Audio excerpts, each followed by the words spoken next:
Bonjour à toi. Oui, toi qui me regardes. C'est à toi que je parle. Avant tout, merci pour ton soutien. Toutes les rediffs live TikTok ici. Et n'oublie pas de t'abonner à ma chaîne. Je suis Alia, l'apostate, libre, youtubeuse et atypique. Bonne rediff à toi. Ou à tout de suite en live. Essaye de t'échapper. Tu peux courir.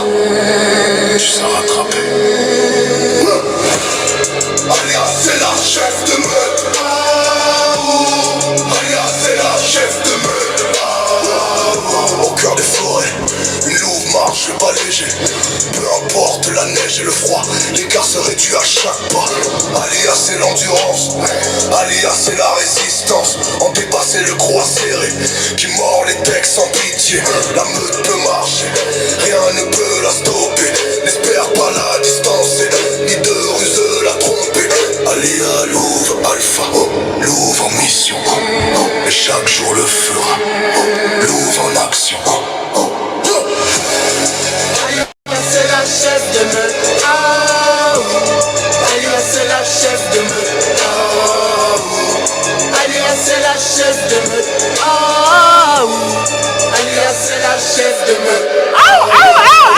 Alia n'est jamais fatiguée par son cœur porté. Toujours la première arrivée et la dernière à quitter. Lâche rien, Louve, la cause est juste. Lâche rien, Louve, la cause est juste. Aïcha est vengée, les textes sont posés. La Louve va parler, va t'abonner. Ce soir la meute mangera, guidée par leur Louve Alpha. Si Alia se bat, c'est pour d'autres, c'est pour toi. Alia, c'est la chef de meute. Oui, je suis gênante. Regardez les commentaires de bienveillance. Alia, c'est la chef de meute. Alia, c'est la chef de meute.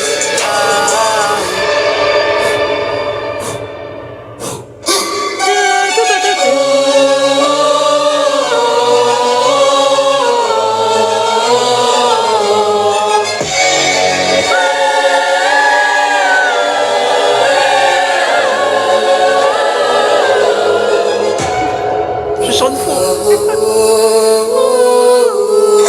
Alia, c'est la chef de meute.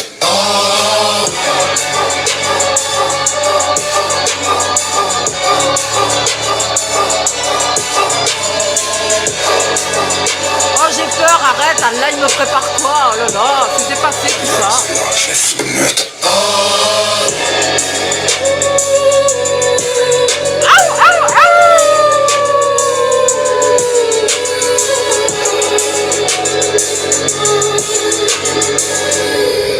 Alia, c'est la chef de meute. Je m'appelle Silence. Et j'ai 42 ans de croyance. Je m'appelle Silence. Non, je m'appelle Alia. Dans tes dents. Alors, Allah, il me prépare quoi dans ma tombe? Le châtiment de la tombe. Tu vas être mis en pièces détachées par Allah. Reconstitué pour être encore mis en pièces détachées par Allah. Et encore, et encore, et encore. Oh là là, qu'est-ce qu'il est sadique, Allah. Masha'Allah, la sagesse d'Allah. Allez, un châtiment de la tombe. Y a-t-il des mots d'eau dans mon live? Parce que ça spam à cause d'Allah, j'ai peur, moi.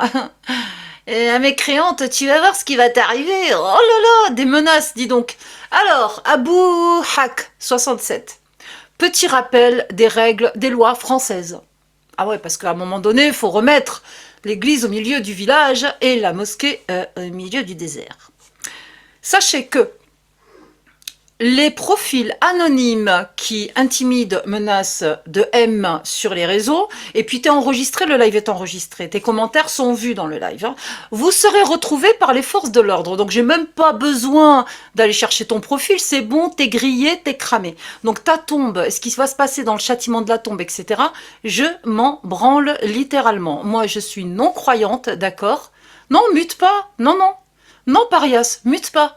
Laisse-le s'exprimer. Moi, je suis pour la liberté d'expression, open bar, les gars. Par contre, il va falloir rendre compte si je vais porter plainte, si les menaces sont trop récurrentes et répétitives et réitérées, parce que vous êtes un peu dans le, je sais pas moi, dans la pression, dans le harcèlement, parce que vous aimez harceler, puis c'est normal, je vous en veux pas.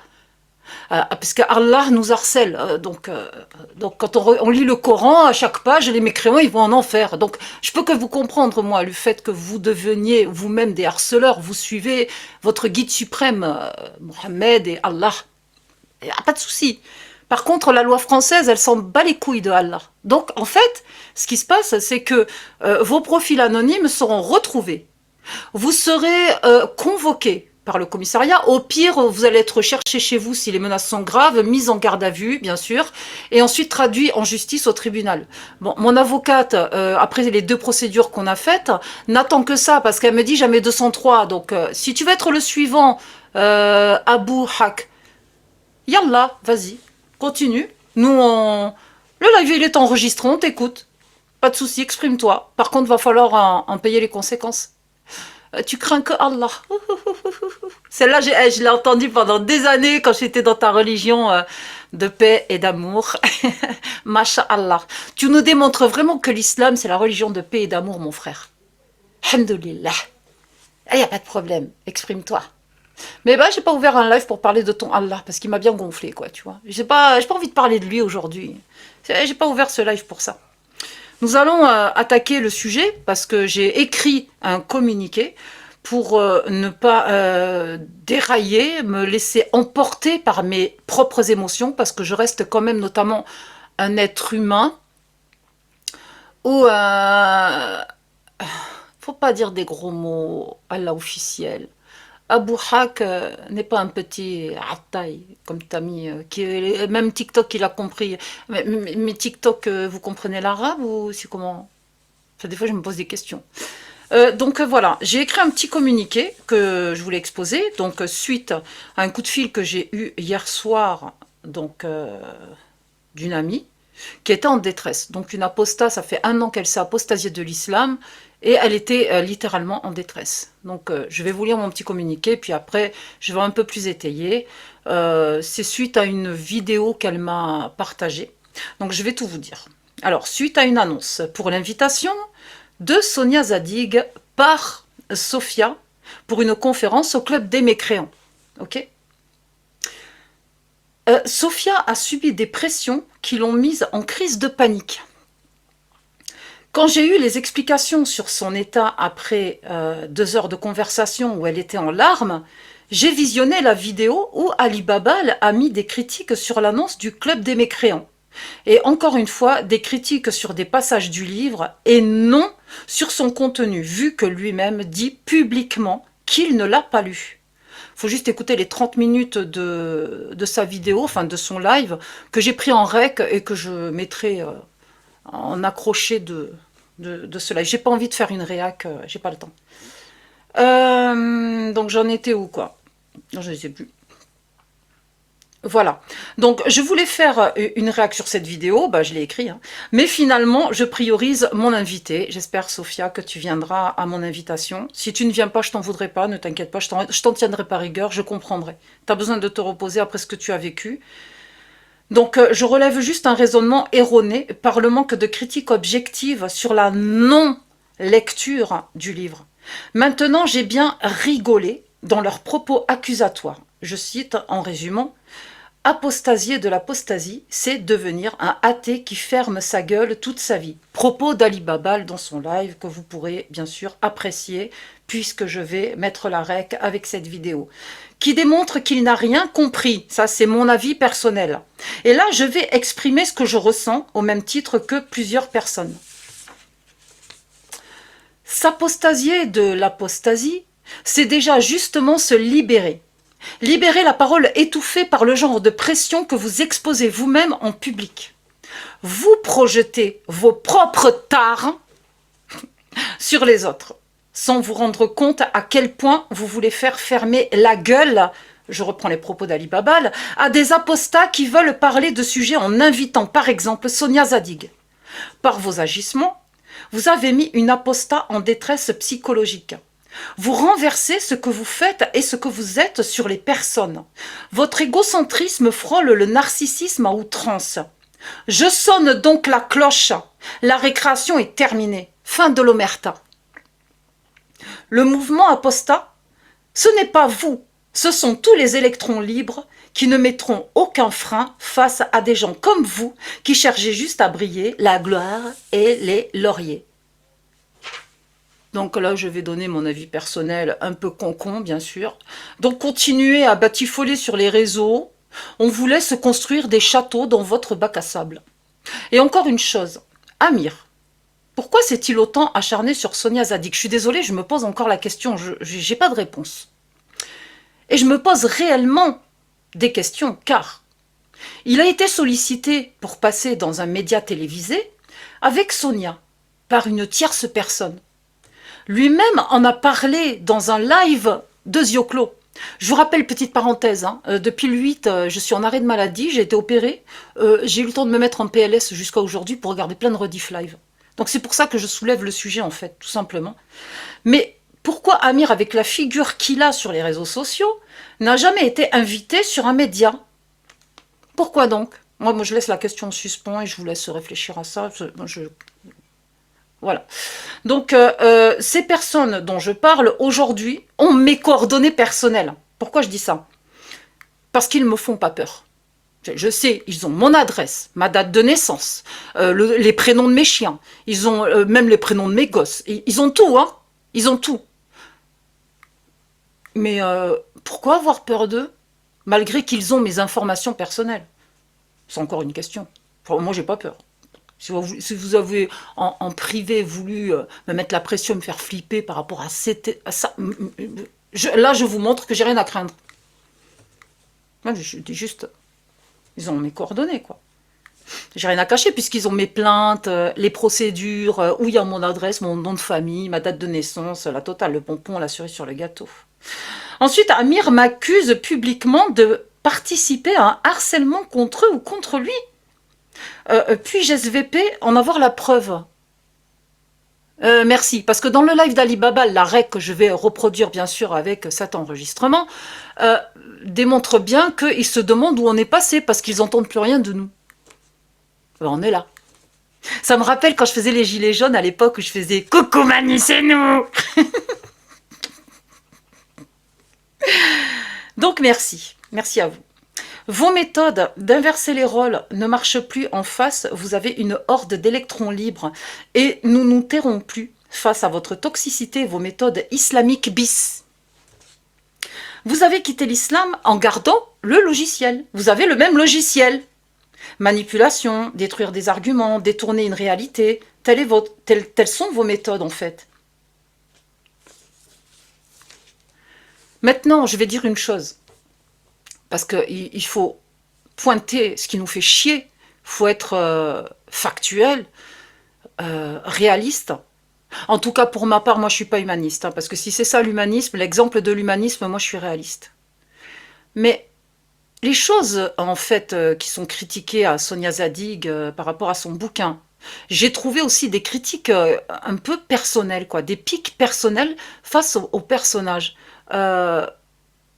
Franchement, vous parlez de ne pas faire d'essentialisme, mais moi, je vois de l'essentialisme, en fait, un peu, là-dedans.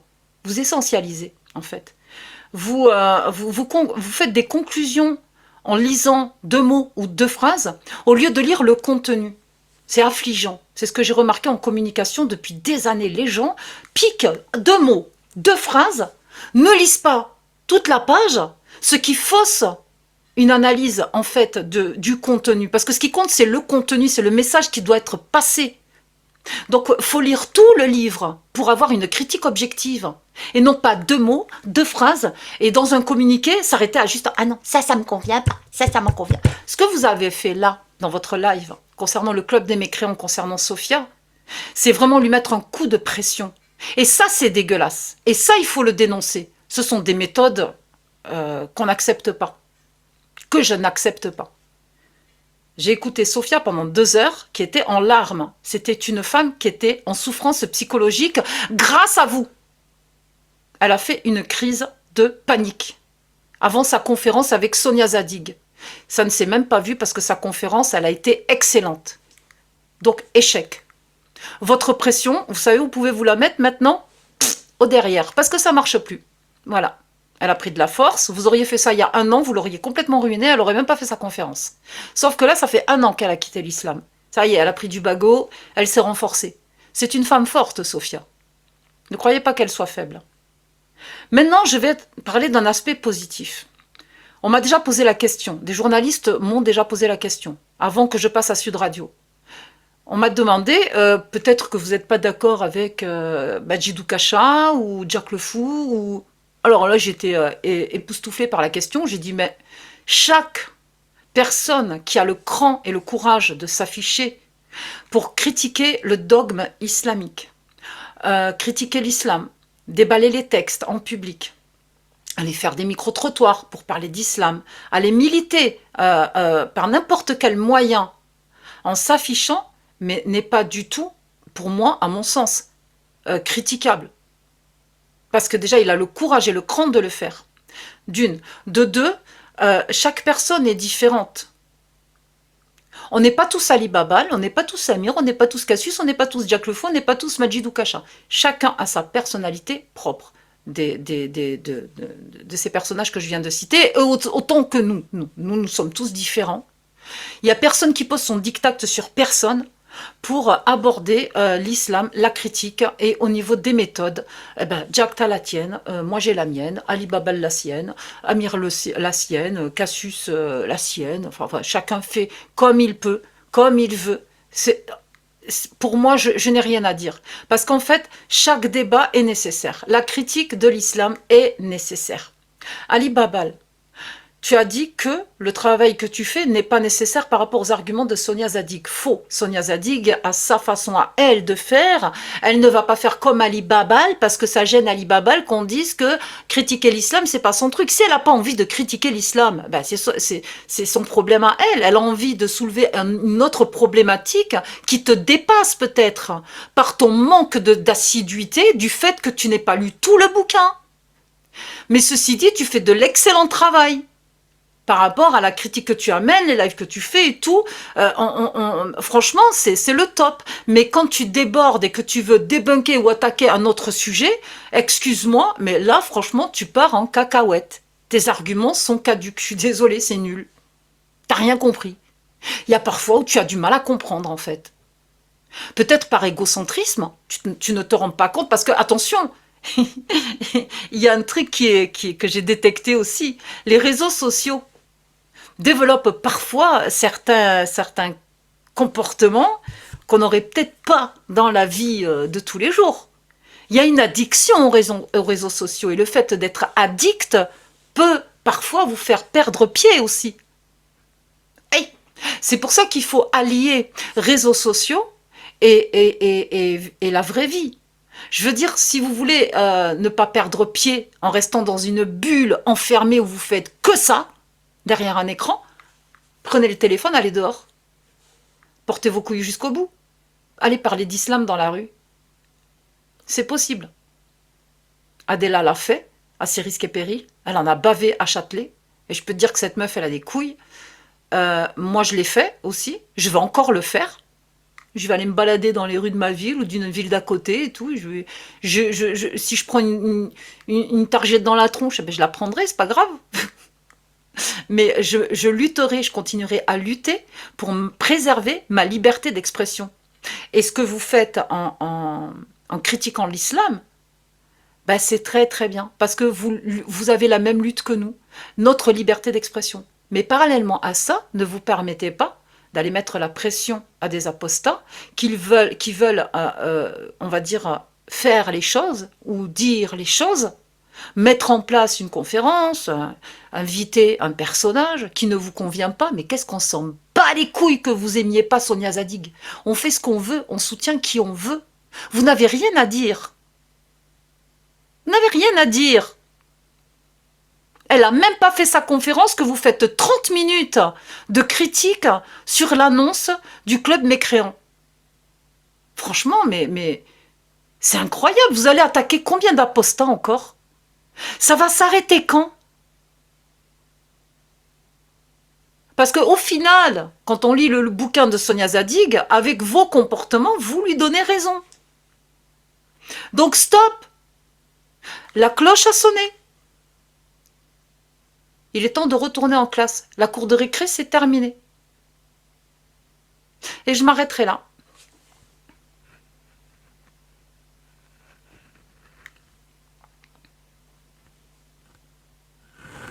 Tiens, ma copine, ça fait longtemps que je n'ai pas parlé. Salut Léna. Oh, vous allez rien faire, tout ça, dada, les négatifs, putain, vous êtes casse-bonbon, mais on vous écoute même plus, on avance, nous. Salut, comment tu vas? Ça va et toi? Très, très J'entends. bien. J'ai la pêche. Et t'as raison sur ce que tu dis, c'est vraiment idiot ce qu'ils font de se déballer le linge sale comme ça, de d'attaquer les uns les autres. T'as mis au combat en fait. Ben, la T'es question là? que je me pose, c'est combien de temps ça va durer ce manège-là? On dirait qu'ils le cherchent en fait. On dirait que, je sais pas, ils cherchent, je sais pas. C'est bizarre. Nous, on reste dans notre coin, on fait notre délire, on fait nos lives, nos actions, tout ça. On veut mettre quelque chose en place et bim, derrière, t'as la Oumma bis qui débarque. Ah ouais. Ouais. En fait, c'est Donc sortir du d'une coup, secte pour rentrer dans une autre, quoi. ah moi j'ai rien dit. Why not? T'as tout compris. Bah, Islam bis. Voilà. C'est tout quoi. Donc je vais pas épiloguer dessus et m'étaler dessus parce que franchement, il y a d'autres chats fouettés comme on dit. J'ai dit ce que j'avais à dire. Bon, la première fois que j'ai sorti tout ce que j'avais à sortir, comme j'ai dit, j'ai posé mon caca, c'était brut de pomme, on va dire, sans préparation, rien. J'ai ouvert mon live et j'ai chié un bon coup, excusez-moi du terme, parce que j'en avais vraiment marre. Mais là, j'ai essayé d'être le plus poli possible, le plus explicite possible. J'espère que tu as bien compris ce que j'ai dit, Léna. Ah oui, oui, j'ai compris. Donc tu es T'as ma été clair, témoin. et puis Ouais, je t'écoute. t'as témoin. Non, non, vas-y, dis, t'as témoin sur quoi? Non, mais tu es ma témoin du fait que j'ai été bien claire et explicite et compréhensible. Ah oui, oui. Merci. Non, mais on sait jamais, parce Non, que mais s'ils surtout qu'en comprennent pas ce plus, que je tu dis. les attaques pas personnellement, t'attaques juste leur manière de faire et ce qui est pas bien, parce que voilà, c'est quoi ces coups de pression qu'on met sur les gens dès que ça leur plaît pas. Alors qu'au final, vous avez le même combat, c'est de dénoncer ben, les injustices de l'islam et voilà, rétablir la vérité. Et je vois pas pourquoi vous tirez dans les pattes, quoi. C'est gourou d'une secte, c'est quoi? C'est il faut faire partie d'un club. Chacun sa manière de s'exprimer, chacun va attaquer l'islam bah, selon son propre vécu, avec ses propres arguments. Et voilà, il n'y a pas. Pour Bon. répondre à la question de Predator, mes origines, je suis norvégienne, ça se voit pas, j'ai les yeux bleus. Pff, espèce de jaloux. Je te jure. Incroyable. Mais c'est ça le truc, c'est que déjà vous avez pas mal de haters. Il y a pas mal de gens qui aimeraient vous mettre hors d'état de parler. Tu vois ce que je veux te dire? Vous subissez déjà des menaces de la part des fous de Allah. Et en plus de ça, vous faites la guerre entre vous. Enfin, c'est pas.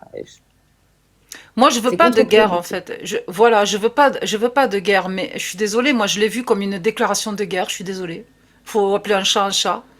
En plus de ça, ils provoquent, hein. Ils sont où les chevaliers de... On les calcule même pas. Et ils nous cherchent en fait. Moi, je rentre pas dans leur game, je rentre pas dans leur provocation ou quoi que ce soit, mais simplement, si ils n'avaient pas attaqué le club des mécréants et Sophia particulièrement avec la pression qu'elle a subie, je fermerais ma gueule, tu vois. C'est tout. S'ils nous Il s'est piquent passé comme quoi ça, exactement avec Sophia? ben, il suffira de regarder la rec que je vais publier tout de suite maintenant sur YouTube, parce que je dois l'envoyer à qui de droit, bien sûr. Faut pas déconner quand même. Avec en suivi la vidéo justement de laquelle je parlais. Pardon, je perds mes mots, je perds le fil. La Et on lui vidéo, reproche quoi exactement? le REC de 30... Bon, il décortique l'annonce du Club des Mécréants en pointant du doigt le bouquin de Sonia Zadig, se sent visé du fait que le Club des Mécréants dise que ce bouquin est critiqué d'une façon et d'une autre. Voilà, c'est un peu brouillon, quoi, son analyse. Salut Alia. Salut Rapidement. Parias. Tiens, j'affiche le commentaire Salut. magnifique qui dit que je ne sers à rien dans la critique de l'islam. Tiens, on va voir ça tout à l'heure, Vas-y, t'inquiète. parce que moi je vais. Ah, salut Predator, salut à tous. Rapidement,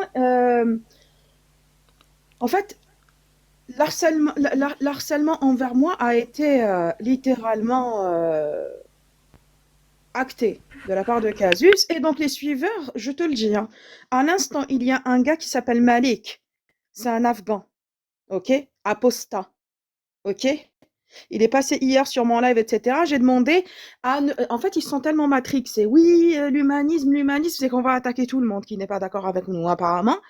Il arrête pas de m'envoyer des messages en me disant, tu sais quoi, je suis en train, j'ai envoyé à tous mes potes pour qu'ils signalent ton live, etc. Hystérique. Alors que hystérique, c'est une insulte sexiste. Ça ne se dit pas. C'est comme le mot P, carrément. Je vous dis à quel point, je vous dis à quel point il m'envoie des pavés. Tu es une hystérique, tu es une hystérique, tu es une hystérique. J'ai signalé ton compte hier. Et on va essayer de s'expliquer calmement, d'accord, tranquillement, et s'écouter parler, d'accord. On peut essayer de faire l'exercice, Parias. Bonjour, bonjour. Bonjour Oui, Malik. bien sûr. Bonjour. Oui, Malik. Je suis un peu Salut. occupé, je suis avec les enfants, j'aimerais juste donner ma position, après je vais descendre.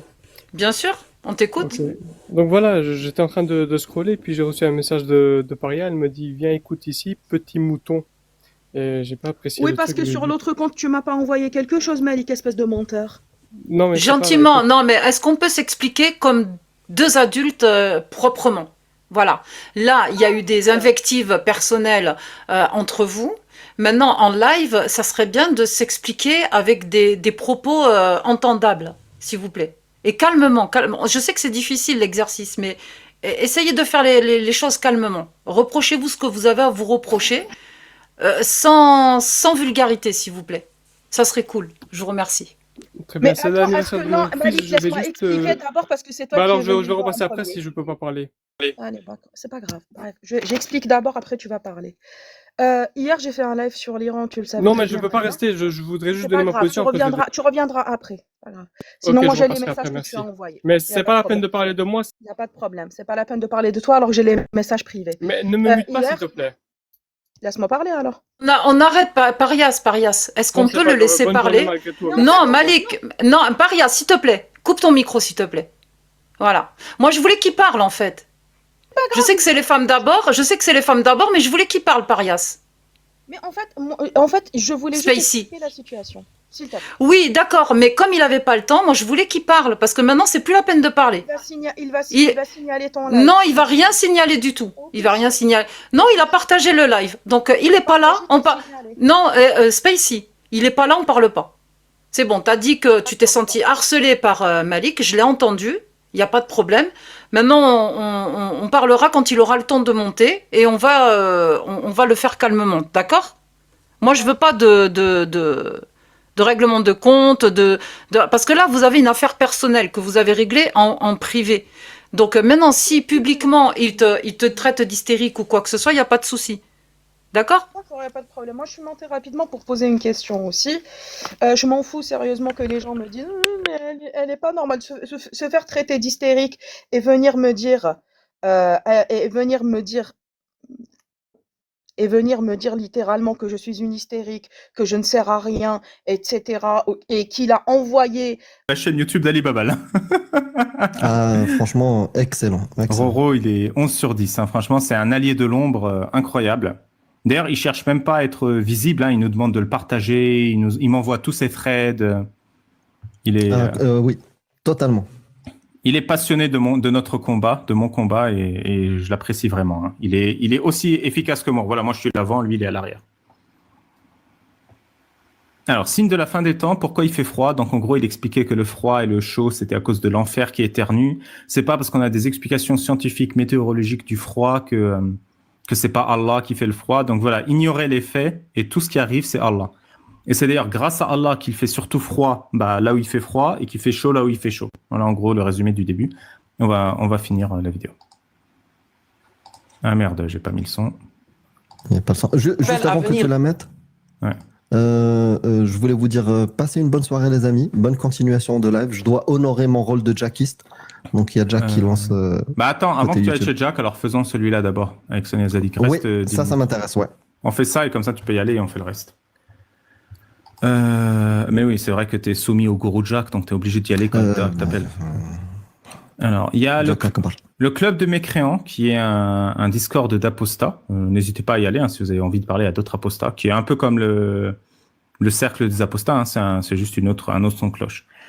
30 janvier 2026 à 20h, Sonia Zadig est invitée d'honneur. Elle a écrit un livre que j'ai beaucoup critiqué, Les enfants perdus de la République, donc vous pouvez voir sur ma chaîne. Ils ont décidé de sortir de l'islam au péril de leur vie. Pourquoi je l'ai critiqué? Pour 2 raisons. La première, c'est que ce qu'elle dit dans le livre, je le trouve faux, dénigrant et infamant. Et la deuxième raison, c'est que j'ai senti ma confiance trahie parce qu'elle m'avait promis de faire un travail clinique de psychologue clinicienne, un travail académique, et que c'est devenu finalement un travail idéologique psychanalytique. Le club des mécréants recevra Sonia Zadig, auteur du livre Les enfants perdus de la République, pour une rencontre consacrée à l'apostasie, au parcours des ex-musulmans et à une question centrale. Comment apostasier de l'apostasie elle-même? Question centrale. Je te jure, c'est vraiment les mecs qui inventent des problématiques parce qu'ils n'ont rien d'autre à faire. À travers cette rencontre, il s'agira de dépasser la rupture religieuse pour interroger les blessures psychologiques, identitaires, sociales laissées par certains héritages culturels et religieux. Et c'est pour ça que je vous dis que je suis triste, c'est cette phrase surtout. Et je pense qu'il est indispensable d'interroger les blessures psychologiques, identitaires et sociales laissées par certains héritages culturels et religieux. Déjà, il y a une contradiction. Comment tu peux dépasser la rupture religieuse si ces blessures viennent de la religion? Et 2, l'idée, c'est que la souffrance des apostats ne vient pas de l'islam. Et c'est ça que je veux critiquer et qui me rend très triste, c'est cette illusion de soumission servile, de soumission volontaire. D'accord, on a souffert de l'islam, on va nous réparer, mais on ne va pas régler le problème qui est l'islam. Mais c'est pas vrai. On est responsable. Dans mon cas, par exemple, je n'ai plus rien à voir avec l'islam. Tout ce qu'il y avait à réparer, les blessures psychologiques, identitaires, sociales, qui encore une fois sont chez tous les apostats et les musulmans. Les musulmans ont ces blessures aussi. Tout ce qui a été réparé, je l'ai réparé. Je me suis pas lancé dans la critique de l'islam parce que j'avais un truc à réparer ou une vengeance à faire. Il y a 10 ans que moi je suis sorti de ça. Je me suis lancé parce que je suis responsable. Parce que je pense que ces blessures touchent d'autres personnes que moi. Et que par conséquent, je vais prendre la parole pour elles jusqu'à qu'elles-mêmes puissent prendre la parole et qu'elles-mêmes puissent se réparer. Donc la première idée qu'il faut dépasser la rupture religieuse et apostasier de l'apostasie, c'est en gros dire comment quitter l'islam sans faire savoir à personne qu'on a quitté l'islam. Mais je suis désolé, dans l'islam c'est pareil. Tu as le droit d'être apostat, mais tu restes tout seul dans ton coin, tu dis rien. La finalité, c'est la même. C'est ferme ta gueule, vis ta vie et laisse l'islam se faire. Mais à la fin, si tu fermes ta gueule, tu vis ta vie et tu laisses l'islam se faire, bah tu vis en Égypte, tu vis en Arabie Saoudite, tu vis en Syrie. Tu fermes ta gueule, mais t'es musulman. Parce que si t'es pas musulman, c'est fini. Donc apostasier de l'apostasie, c'est en gros devenir un athée soumis qui prétend être musulman toute sa vie. Donc je trouve que c'est un très mauvais conseil et surtout qui parasite la solution à un vrai problème. Qui est nommé ici, les blessures psychologiques, identitaires et sociales. Vous avez des commentaires ou je continue? Non, t'es carré. Continue. Sonia Zadig est psychologue, psychanalyste et linguiste. Elle s'est fait connaître par ses travaux et enquêtes portant sur la sortie de l'islam, travaux médiocres, je dirais, c'est mon avis personnel, la liberté de conscience et les conséquences psychologiques de l'apostasie. Et ça aussi, c'est assez grave. J'arrête pas de dire, pas juste dans ce cas-là, souvent dans mes débats, je dis, tu peux pas faire du firefighting, c'est-à-dire la forêt est en feu, t'habites à l'orée de la forêt et tu éteins le feu juste devant toi. Et la forêt, elle reste en feu. Et à chaque fois que le feu il arrive chez toi, tu l'éteins. Mais le feu, il va rester jusqu'à la fin des temps et un jour, il va brûler ta maison parce que tu peux plus l'éteindre. Et ça, ce qu'elle dit, c'est du firefighting, c'est-à-dire le feu, l'incendie, c'est l'islam. L'islam brûle la terre entière. Et pour elle, il faut que quand quelqu'un sort de l'islam, on l'accompagne pour qu'il se répare. Mais l'incendie, il continue. Il y a toujours des gens qui vont se faire détruire par l'islam. Il y a toujours des gens qui vont apostasier, qui vont avoir des séquelles. Pourquoi? Parce que l'islam leur a donné ces séquelles. Donc, renier le rôle de l'islam, c'est-à-dire dépasser la rupture religieuse, considérer finalement que c'est un peu une honte, voire un handicap d'être un apostat, et c'est pour ça qu'il faut apostasier de l'apostasie, c'est ne pas rendre service aux victimes. C'est simplement parasiter les victimes, tout en laissant le problème exister et vivre. Dans son ouvrage « Les enfants perdus de la République », elle donne la parole à de nombreux ex-musulmans et met en lumière des réalités souvent tues. Pression familiale, due à l'islam, rupture sociale, due à l'islam, violence symbolique et physique, due à l'islam, et psychologique, due à l'islam. Tout ça, c'est dû à l'islam. Apostasier de l'apostasie, de quoi parle-t-on? Quitter une religion ne signifie pas toujours être libre. Hamdoul Babal, merci. Nombre d'ex-musulmans restent enfermés dans une identité d'opposition. Et le vocabulaire, il est très important. Les ex-musulmans sont enfermés dans une identité d'opposition. Donc, encore une fois, c'est un handicap, c'est une erreur. C'est critiquer. De s'opposer. C'est critiquer de s'opposer. Tu n'es pas dans une identité d'opposition parce que c'est un devoir ou parce que c'est une décision mûrement réfléchie. Ça sous-entend que tu es dans une identité d'opposition parce que tu es faible, tu es fragile. C'est une réaction colérique, c'est une réaction inappropriée. Ah bah justement, marquée par la colère, la blessure ou la rupture permanente. Voilà, il n'y a aucun moment où elle tempère le propos, parce que ça se trouve, c'est vrai, hein. Encore une fois, il y a beaucoup d'ex-musulmans qui sont enfermés peut-être dans une identité d'opposition marquée par la colère, la blessure ou la rupture. Mais il n'y a aucune températion en disant « c'est normal ». Bah, c'est normal d'être en colère quand on a fait des choses qui mettent en colère. C'est normal d'être blessé quand on a fait quelque chose qui a été blessé. C'est normal d'être en rupture permanente quand on a fait quelque chose qui nécessite ou qui appelle à une rupture permanente.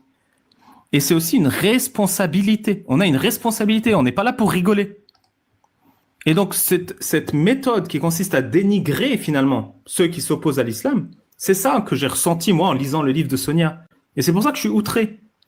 Les seuls qui osent s'exprimer, finalement, j'ai l'impression qu'elle essaie de les écraser pour leur dire « Non, mais vous aussi, vous êtes un peu cassés. Venez voir comment je vais régler vos problèmes avec la psychanalyse. » Mais c'est pas comme ça qu'on traite les gens. Le véritable ennemi dans cette histoire, c'est celui qui fait les gens que tu répares. À aucun moment, ni dans ton livre, ni dans le petit texte que je vois là, on ne combat la source du problème. Et même, elle s'acharne à ne pas nommer la source du problème. À aucun moment, il dit « Les imams ont une autorité et usent de cette autorité pour créer ces blessures psychologiques, pour créer ce climat, pour créer ces ruptures sociales. » À aucun moment, ça n'apparaît ça. Et c'est irresponsable de mon point de vue. Vraiment, l'idée, c'est de faire... Les apostats, c'est des petits gens fragiles. Ils ont un ego et c'est pour ça qu'ils se mettent dans une identité d'opposition. Il n'y a aucune noblesse à leurs actions. C'est de la maladie presque. C'est de la maladie psychiatrique. Apostasier de l'apostasie, donc faire quelque chose de bien, parce que l'apostasie, c'est quelque chose de mal, donc il faut en sortir. C'est sortir de la seule réaction, dépasser le traumatisme initial, se reconstruire en tant qu'individu autonome, ne plus être défini uniquement par ce que l'on a quitté. Alors, je ne sais pas pour vous, mais je ne me définis pas uniquement par ce que j'ai quitté. C'est parce que je suis public, que je fais un truc spécial sur l'islam, qu'on a l'impression que je suis défini uniquement par ça. Mais hors ça, je fais plein de trucs dans ma vie. C'est juste que ma personnalité publique est définie uniquement par ça, parce que c'est la spécialisation que j'ai choisie. Et Amir, il dit oui, je vois qu'il est d'accord. Oui, il y a une phrase que j'ai répétée plusieurs fois. Depuis le début de la création de ma chaîne, je disais j'ai été musulman, j'ai apostasié, et alhamdoulilah, je suis athée. C'est-à-dire, j'ai dépassé ce moment où tu es dedans, où, on l'a tous dépassé, où on pourrait avoir... Parce qu'elle pourrait nuancer, mais elle le fait jamais. Parce que il y a un moment dans ce parcours-là où tu peux avoir la rage, une forme de haine, mais au bout d'un moment, tu te reconstruis. Effectivement, tu dépasses tout ça, tu dépasses tout, même des choses culturelles qui sont ancrées, tu les déconstruis grâce à l'esprit critique, grâce à la remise en question, grâce aussi à peut-être un suivi médical aussi qui peut aider. Mais ça, elle n'en parle jamais. Elle nie cette réalité-là. Pourquoi? Moi, pour terminer mon propos sur elle, quand j'ai commencé, je me disais, waouh, on va prendre cher des musulmans. Moi, je vous dis, les non-religieux, avec l'esprit critique aiguisé qui voit la manipulation, merci à vous. Merci aux musulmans aussi, parce que je me suis trompé. Je croyais que vous alliez être les pires, mais non. La réalité me montre que c'est pas le cas. Moi, je vais rester sur ces propos. Hein. Après, je m'en fous, mais j'entends ce que tu dis. Hein. On a tous le droit de mettre des crottes de nez, et Incroyable Coran aura des petites crottes de nez. Vous en faites pas. Moi aussi, je peux écrire des trucs en citant les propos de mon adversaire. Elle ne tempère pas ses propos. Elle ne tempère pas ses propos. Elle ne dit pas apostasier de l'apostasie, c'est sous-entend que être apostat, c'est une position inconfortable et non souhaitable. C'est pas vrai. Je suis fier et honoré d'être apostat. C'est une fierté d'avoir eu ce courage. Et j'arrête pas de dire que les apostats que je respecte le plus, c'est les apostates. C'est tellement dur d'être apostate assumé que ces femmes-là sont très courageuses, encore plus qu'un homme. Ça veut pas dire que les hommes, c'est pas courageux. Donc, l'apostase, ça doit être une médaille. Si tu vis dans la seule réaction, si tu as le traumatisme initial, qui vient de l'islam, qu'elle n'ose pas nommer, si tu n'arrives pas à te reconstruire, alors tu as besoin d'aide. Mais ça veut pas dire que tout le monde est comme ça. Et le fait qu'elle ne nuance pas, ça m'énerve. Et le fait qu'elle voit l'apostasie comme un crime ou comme un tort, ça m'énerve. C'est pour ça qu'elle utilise le même vocabulaire qu'un musulman. Un musulman qui se veut bienveillant. Non, mais les apostats, vous êtes malades psychiatriquement, vous êtes malades psychologiquement. On va vous aider à vous reconstruire sans dire du mal de l'islam. Et je vais dire, spoiler, c'est exactement comme ça que les psychiatres, psychologues du monde musulman parlent de nous et avec nous. J'ai été témoin une fois d'une nana comme ça qui est montée sur mon live qui m'a parlé comme ça. Et une fois d'une qui a parlé avec Jack. Les deux sont enregistrés. Je suis désolé, j'ai pas la date, mais c'était il y a un an et demi.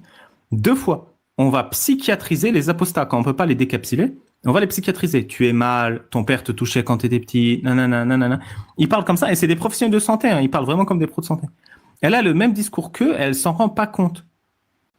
Moi, je veux bien lui donner l'argument de la bonne foi. J'ai d'autres opinions sur ses intentions, mais je vais pas faire un procès d'intention. Je veux bien lui donner la bonne foi. Dans sa bonne foi, elle est nuisible, cette dame. Et j'espère qu'elle l'entend. C'est irresponsable ce qu'elle fait. C'est dégradant, c'est dénigrant, c'est diffamant, c'est accablant, c'est pas cool. Cette notion, centrale dans les réflexions de Sonia Zadig, ouvre la voie à une émancipation plus profonde, psychique et citoyenne. Psychique, évidemment, parce qu'elle psychanalyse, et que du coup, il faut qu'elle vende son délire, parce que la psychanalyse est un délire. Et une émancipation plus profonde signifie que l'apostat n'est jamais vraiment émancipé et qu'il a besoin de l'aide d'une psychanalyse pour s'émanciper. Ce n'est pas vrai. Les apostats sont des êtres humains comme les autres, autonomes. Et être apostat doit être une fierté et non pas une honte ou une maladie psychiatrique ou psychique. Pourquoi cette rencontre au Club de Mécréants ? Cette rencontre avec Sonia Zadig nous tient particulièrement à cœur. Depuis l'apparition de son livre, son travail a fait l'objet de nombreuses critiques. C'est bien ça, c'est bien de recevoir des critiques. Moi, j'aimerais qu'on me fasse des critiques de mon travail. D'ailleurs, j'ai toujours pas vu les critiques de Incroyable Islam. On m'en a promis des dizaines, des musulmans m'en ont promis, ils les ont jamais faites. Souvent virulentes, parfois injustifiées. Parfois injustifiées, je suis désolé, c'est-à-dire souvent justifiées. Enfin, je dis ça, je dis rien, j'ai tout dit, hein. Bah oui, parce que mes critiques sont factuelles. En vrai, j'ai envie de surligner son livre et de vous montrer toutes les dingueries, c'est juste que j'ai tellement de trucs plus importants à faire. Genre, je préfère 1000 fois vous lire le jardin érotique islamique, là, que de vous lire son bouquin. Mais peut-être qu'un jour je le ferai, mais honnêtement, j'ai fait ma critique, j'ai pas plus à faire que ça.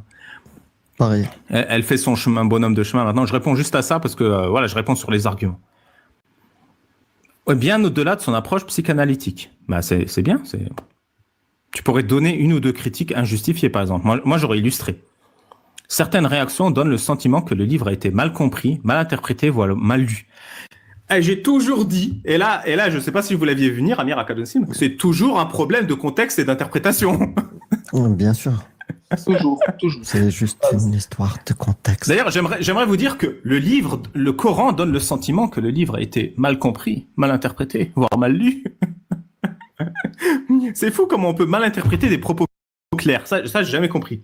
Ça, j'ai jamais compris comment un propos clair peut être mal lu, mal interprété, mal compris. Parce que moi, je répète, peut-être j'ai mal lu, mal interprété, mal compris, mais ils sont où les millions de viewers sur Instagram de Jacques Le Fou et de Majid Oukacha ? Vraiment, ça c'est factuel. Comment j'ai mal interprété ça, je sais pas. Ou alors c'est une blague. C'est comme moi quand je dis il y a 100 milliards de musulmans sur Terre dans Incroyable Islam ou Incroyable Coran, genre à rigueur, mais au moins qu'elle ait dit des milliards comme ça, au moins on sait que c'est une blague, tu vois. Moi j'ai envie juste de dire... C'est juste une histoire de contexte. Une histoire de contexte. Il est bon le beat. Au Club de Mécréants, nous avons pris le temps de lire cet ouvrage attentivement. Ah, tu vois, eux au moins ils le font, parce que moi je l'ai pas fait. En fait, le truc, Babal, moi j'ai compris pourquoi. Parce qu'en fait, pour dire 1 million, en islam, ils disaient 1000. Ah, il comptait pas les dizaines, je vois. Non, non, il comptait pas les millions. Mais Sonia Zadig faisait l'inverse. Pour dire des milliers, peut-être, elle disait les millions. Pourtant, Parce c'est qu'en islam, simple. vraiment, pour dire 1 million, il disait 1000. Ouais, Elf, pour- elf. ouais, pourtant, c'est simple. Il fallait juste utiliser la houle. Pardon, j'ai- Et pourquoi je vous disais il faut être insoumis? Parce que te dire que le problème, c'est pas l'islam, qu'il faut aller au-delà de la rupture religieuse, qu'il faut finalement se reconstruire sans régler le problème à la source, et le source, c'est l'islam et son autorité religieuse. C'est ça, hein, la source du problème pour des millions, des centaines de millions de musulmans dans les pays arabes. C'est la source du problème, c'est ça. C'est pas apostasier de l'apostasie. Mais elle ne se contente pas de reconstruire des gens. Elle fait en sorte de donner une image négative de ceux qui combattent cette autorité religieuse. Et c'est pour ça que je m'exprime. Parce que si elle se contentait d'aider des gens qui ont apostasié, eh ben, c'est un travail très noble, très digne de reconstruction. Il y a beaucoup de gens qui en ont besoin, je le répète. Mais non, elle met un point d'honneur à faire taire ceux qui s'émancipent d'eux-mêmes, sans son aide. Et ça, c'est de la soumission. Elle t'enferme finalement dans une autre forme de soumission qui est un peu la soumission islamique. Hein. Parce que dans la soumission islamique, ok, t'es apostat, mais ne le dis à personne. T'auras pas la peine de l'apostat. T'es apostat, tu veux pas qu'on te coupe la tête, bah, fais semblant d'être musulman. Ouais. Et donc ça, c'est de la soumission. Le véritable insoumis, c'est celui qui ne laisse personne le dominer. Ne laissez personne vous dominer, vous et votre pensée. Que ce soit un psychanalyste, que ce soit un apostat d'extrême droite comme moi, que ce soit un mec qui sert à rien comme un... Ne laissez personne vous dominer, vous et votre pensée. C'est ça, l'insoumission, et c'est une vertu. Cette dame essaye de vous dominer. Et je le dis parce que je vois son discours là, qui est un discours dominant, où elle sait mieux que vous comment vous êtes, ce que vous êtes, sans argument. C'est pas cool. Ne vous laissez pas Comment manipuler. il faut faire? Wallah, je vais revenir à l'islam aujourd'hui. Oui, Bliss. Oui, Bliss. En tant qu'ex-musulmans ayant grandi en France dans une culture arabo-musulmane, nous estimons aujourd'hui disposer du libre arbitre nécessaire pour juger de nous-mêmes de la véracité des propos qui y sont rapportés. En vrai, les gars, vous savez quoi, je vais vous écrire là au Club des Mécréants. Je vais préparer mes petites notes sur les livres et je vais vous les mettre devant les yeux vendredi. Wallah, si vous m'autorisez, je m'invite. Je vais vous écrire un petit machin, je vous amène des critiques. Et on va voir si vous arrivez à juger vous-même de la véracité des propos qui vous sont rapportés après avoir lu attentivement cet ouvrage. Oui, Bliss, je le fais. Parce que vous pouvez pas dire ça. Vous avez le libre arbitre nécessaire pour faire ce que vous voulez. C'est bien que vous ayez vous-même. D'ailleurs, je sais même pas pourquoi vous l'érigez comme vertu. Alors que la base pour comprendre un livre, c'est de le lire. Hein. Les propos rapportés ne peuvent pas être vrais s'ils sont factuellement faux. Ça peut pas être vrai si c'est factuellement faux. Par exemple, un propos rapureté qui est immonde, vraiment immonde, c'est des femmes courageuses, qui ont pris le temps de témoigner de leur excision. C'est vraiment une immondice. Hein. Et le courage de le rapporter comme ça, comme un témoignage, il en faut. Hein. C'est pire que la circoncision en termes de témoignage. Eh ben, Sonia Zadig, avec un tact olympique, rajoute juste après le témoignage, ces femmes ne comprennent pas que leur excision ne vient pas de l'islam. C'est factuellement faux. L'excision est une coutume islamique légale et encouragée. C'est factuellement faux. Je vous apporte les preuves, je vous apporte les sources, je vous apporte les articles de loi. Je peux même vous apporter les ouvrages qui expliquent comment exciser une femme, avec des images, des ouvrages islamiques. Non seulement c'est un mensonge, elle se trompe, factuellement elle se trompe, mais en plus c'est un mépris total de ces femmes qui disent qu'à cause de l'islam on m'a excisé. C'est un mépris total de ces femmes. Et c'est la même méthode des coranistes. Et vous savez pourquoi elle dit ça? Dans son livre, elles disent que l'excision vient de l'islam alors que l'excision n'apparaît nulle part dans le Coran. Je vous cite le livre. Hein. La phrase est peut-être pas tournée comme ça, mais c'est ça. Hein. C'est alors que l'excision n'apparaît nulle part dans le Coran. Genre, vous vous rendez compte, la nana, elle vient témoigner, elle explique qu'elle s'est fait exciser parce que son entourage est musulman, que son père est musulman, et que c'est une prescription islamique, encore une fois, je le maintiens. C'est-à-dire que le mec l'a excisé, pourquoi? Parce que c'est écrit dans un livre de droit islamique où il a vu, il faut exciser les gamines, c'est un honneur. Et elle dit, ce n'est pas islamique parce que c'est pas écrit dans le Coran. Mais c'est pas écrit dans le Coran, on le sait, c'est la défense de tous les coranistes et tous les musulmans sunnites même. Mais le Coran, c'est du pipi de chat, c'est 1% de l'islam. Donc, ça, c'est factuel. Je comprends pas comment des gens qui ont lu attentivement le livre, qui l'ont compris, interprété, et qui ont le libre arbitre nécessaire pour juger de la véracité des propos, n'ont pas noté ça. C'est vraiment grave. Je trouve ça vraiment grave parce que ça contribue à normaliser l'excision. Ça contribue à la normaliser. Vu que vous dites non, mais c'est pas dans le Coran, donc si quelqu'un le fait, ça va, c'est pas grave. Bah oui, bah ça dédouane tous ceux qui le font au nom de l'islam. Parce que dans l'islam, c'est reconnu et encouragé. Et en plus, c'est une insulte à ces femmes qui ont témoigné. Et surtout, c'est une insulte. Non, pas surtout. Et en plus, c'est une insulte à l'honnêteté, à la rigueur intellectuelle qui aurait dû faire qu'elles fassent des recherches et qu'elles comprennent, un, que l'islam, c'est pas juste le Coran, et que deux, d'où vient l'excision. Et ça, c'est un exemple, encore une fois, j'en ai des dizaines de fois où elle fait des affirmations sur la base de son culot, sans connaissance et sans respect. Et je trouve que c'est pas bien pour un livre qui recense des témoignages. C'est pas bien pour un livre qui a la prétention de comprendre et finalement d'avoir de l'empathie et de transmettre cette empathie au lecteur des apostats. Mais vous pouvez penser le contraire. Vous pouvez fermer les yeux sur les faits et prétendre que c'est bien. Il résonne avec nos propres parcours, mais aussi avec ceux de personnes que nous avons connues, des proches, des voisins, des amis, des collègues, etc. Oui, bah c'est bien, c'est normal. Ce que décrit ce livre, nous ne le découvrons pas, nous le reconnaissons. Il s'agit malheureusement d'une réalité que beaucoup connaissent, mais que peu osent nommer publiquement. Le mérite de Sonia Zadig est précisément d'avoir su mettre en lumière ces silences, ces non-dits et ces mécanismes culturels, religieux et familiaux qui ont marqué et marquent encore de nombreuses trajectoires de vie. Je peux pas renier ça, c'est vrai. Elle a repris des témoignages qui sont vrais. Je suis un peu triste qu'elle considère que c'est son... Elle le dit pas, mais on dirait que c'est son seul mérite parce que... Et je parle pas que de moi, même bien avant moi. Et je pense surtout, et je fais un grand honneur à Soleil Apostasie. Mettre en avant tous ces non-dits et ces mécanismes culturels, on le fait par nos témoignages vocaux, verbaux. Je veux pas nous jeter la fleur ou quoi, mais on a l'impression qu'elle a fait le premier pas d'un long processus. C'est pas vrai.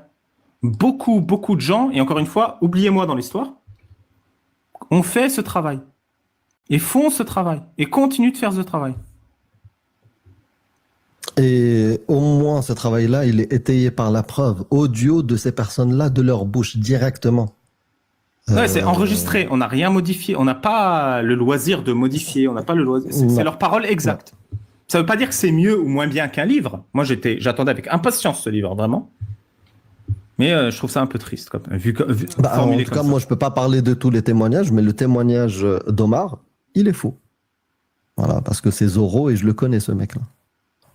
Mais tu l'as déjà vu dans la même pièce que toi? Souvent. C'est pour cette raison que nous avons souhaité l'inviter. Pour la remercier de ce travail que nous jugeons d'utilité publique et pour permettre un échange serein, honnête et nuancé autour de ces questions sensibles. Ces points-là, je ne peux pas les critiquer. Celui-là, je le critique. Et là, c'est ma parole personnelle et je vous le dis. Ce livre, c'est pédaler à reculons.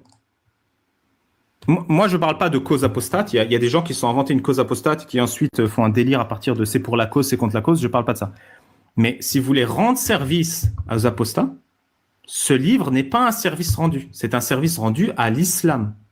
Parce qu'il dépeint les apostats comme des individus instables mentalement, psychologiquement, psychiatriquement, et que cette instabilité n'a rien à voir avec l'islam.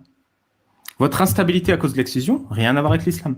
Votre instabilité à cause des prières, du réveil le matin, jamais mentionné. Alors que pour moi, un cas psychiatrique, c'est la prière à 4 heures du matin. Réveiller un être humain tous les matins pendant 20 ans, quel effet ça a sur son cerveau? Pour moi, ça c'est important. Jamais mentionné. L'instabilité psychologique des apostats ne vient pas de l'islam. Elle vient de la mère castratrice et du père violent. Et c'est 90% de ça, ce livre, de témoignages comme ça. Il y a des analyses freudiennes, il y a des analyses de cité, il y a des analyses d'identité, il y a des analyses d'ego.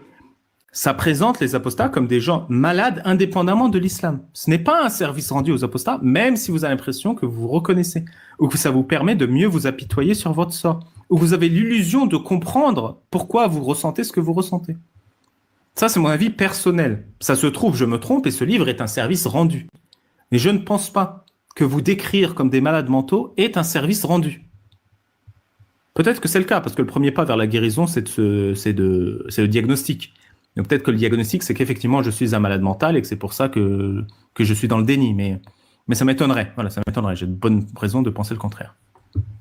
Des commentaires ou je finis le dialogue pour que tu ailles chez Jack? Non, non, vas-y. J'ai rien à ajouter au fait. Que l'on soit musulman, ex-musulman, athée ou simplement curieux de comprendre les réalités vécues par de nombreuses personnes issues de l'immigration arabo-musulmane. Et ça, c'est très bien. Encore une fois, il y a un mélange de vrai et de faux. Ça, c'est très important que tout le monde comprenne les réalités vécues par de nombreuses personnes issues de l'immigration arabo-musulmane. Et c'est ça que j'attendais de ce livre. Cet ouvrage apporte des clés de compréhension essentielles. C'est faux. Ce sont des clés de compréhension idéologique. C'est pas un ouvrage pour les ex-musulmans, c'est un ouvrage pour la psychanalyse, pour Freud et Lacan. Je le sais, je l'ai lu. C'est un ouvrage qui les vend. Il permet aussi peut-être de mieux comprendre ce que vivent, parfois en silence, des personnes de notre entourage.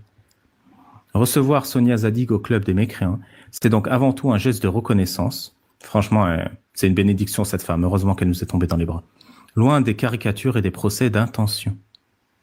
C'est fou, c'est que je passe mon temps à vous donner des exemples concrets de pourquoi ce livre est mauvais. Factuel, c'est-à-dire je vous dis ce qu'elle a dit, je vous dis pourquoi je pense que c'est faux, et ça devient des caricatures et des procès d'intention. Après, peut-être qu'elle parle de quelqu'un d'autre et pas de moi. Mais il n'y a pas beaucoup de monde qui ont critiqué. Je pense que ma critique n'est pas virulente. Et j'irai même plus loin dans la critique. Sonia Zadig est irresponsable parce qu'elle a dit, et c'est enregistré, c'est la chaîne Collectif Exmuse, que quand elle a sorti ce livre, des apostats l'ont doxé et l'ont menacé de mort.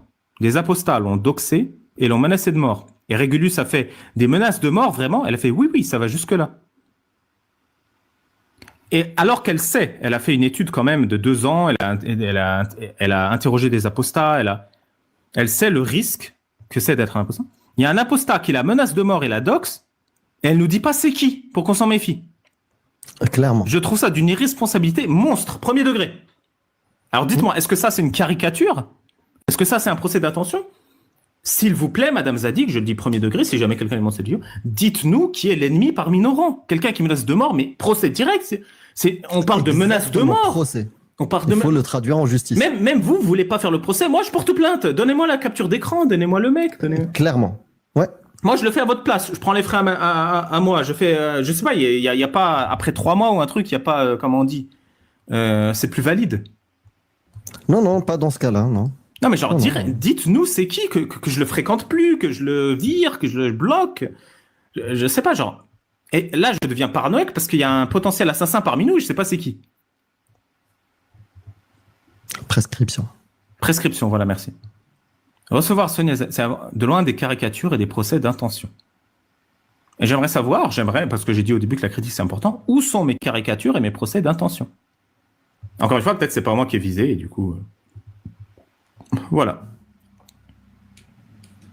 Ouais, mais t'es pas le. Il y a eu plein de critiques. Il y a eu un live dédié à ça. T'as parlé, j'ai parlé, on a donné des trucs factuels. Je sais pas. Franchement, du coup, aller croire en Allah, c'est du même niveau, quoi. Pour moi, c'est du même niveau. Je sais pas. Voilà. Je sais pas. Il suffit de parcourir le livre et de le voir, mais je sais pas. Comment les gens lisent les livres. Je comprends pas. Moi, je te dis comment ils les lisent. Ils les lisent, ils les comprennent bien, ils les interprètent bien. Ils ont le libre arbitre nécessaire pour juger d'eux-mêmes de la véracité des propos qui sont rapportés, indépendamment des caricatures et des procès d'intention. Voilà mon conclusion sur ça. Merci les gars. Amir, si tu vas aller voir ton gourou, tu peux. Je t'entends plus, t'as fermé le... Tu sais, c'est comme les prières. Si t'es en retard sur ta prière, peut-être que Allah il... Starful Babal. Starful Jack. Et oublie pas, hein, on est une secte. Jack c'est le gourou et on est soumis à lui, il nous a lavé le cerveau. Hein. Garde ça en tête. Ah, bien sûr. L'eau de Javel. D'ailleurs, on les entend plus là, le camp du bien là. Qu'est-ce qui lui est arrivé Il faisait des lives tous les jours sur les 4 cavaliers là. Je sais pas du tout. Moi, j'ai bloqué tout le monde. Peut-être que ça continue. Ah oui, c'est vrai, moi aussi. Aucune idée. Tu parlais de qui ? Ça me fait des vacances. Je parlais en tout cas, merci Ali Babal pour tout le début du live, parce que j'espère que tu vas continuer ton live. Merci à ceux qui sont dans le chat. Et n'oubliez pas d'aller regarder la petite vidéo qui m'a demandé un peu de travail quand même. Ah oui, donc 2 choses. La loba está aquí. Allá.